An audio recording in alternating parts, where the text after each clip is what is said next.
All right, so now we're looking at adjusting the allowance for uncollectible accounts in future years. How do we do that? How do they go about figuring that out besides just kind of guessing? Well, good question.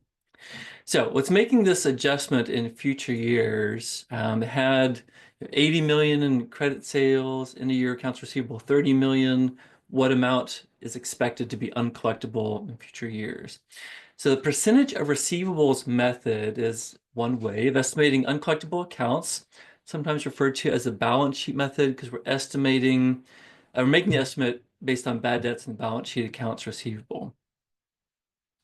So this is a aging method, or accounts receivable aging is a common way to phrase it, with the more likely to receive and get paid on the accounts receivable for newer accounts. Older accounts receivables are less likely to be collected on. Using the aging method estimates more accurate than applying a single percentage to all receivables. In the last videos, it was the initial estimate, but now we're trying to refine that. That's the process here. All right, so looking at Kimsey's accounts, this is called a accounts receivable aging schedule. Looking at accounts not yet due for these specific patients or due within 1 to 60 days. I'm sorry, they're 1 to 60 days older, 61 past due, 61 to 120 days past due, and more than 120 days past due. And then the estimate percentage that are uncollectible of this not yet due, 10% uncollectible, ranging up to, if it's more than 4 months old, estimate is 70% likely not to be collected. Okay, and you see the amounts here. So using the aging method, if the estimate is uncollectible of 7 million, then that allowance for uncollectible accounts will need to have a 7 million ending balance. How do we get there? Well, we got to, and then we'll have to figure out what the adjustment needs to be. Okay, so here's what the write-offs were in 2025. The beginning balance in 2025 is 6, write-offs of 4, balance before adjustment is 2, and we want the ending balance to be 7. So what is the year-end adjustment? Well, 2 plus 5 equals 7.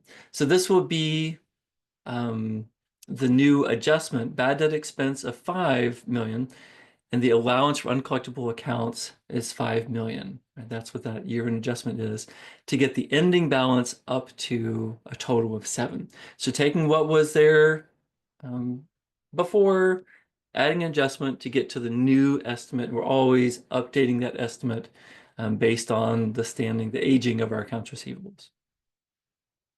In the balance sheet, this looks like this, accounts receivable, and here's that contra account, meaning a negative account or against account.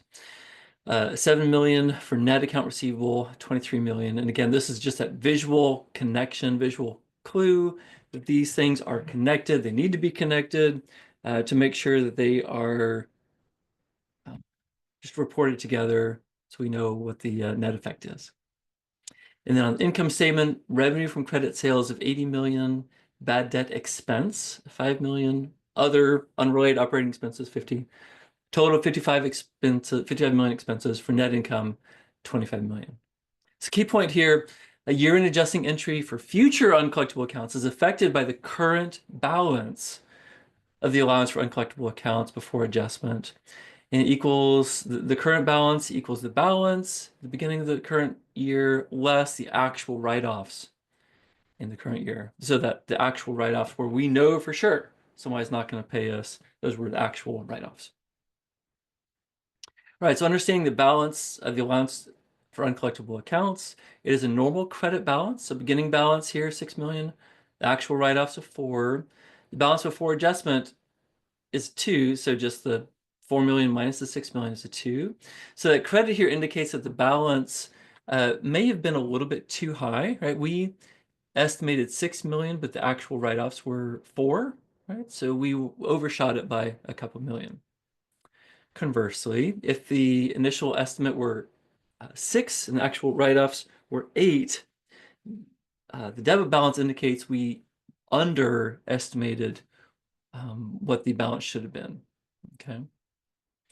So going back, credit balance underestimated, debit balance overestimated. Okay, so here is an excerpt from healthcare's annual report where they're talking about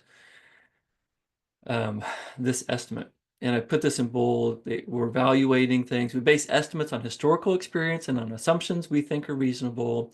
We believe the adjustments necessary. Actual results may vary from those estimates. Most likely will vary.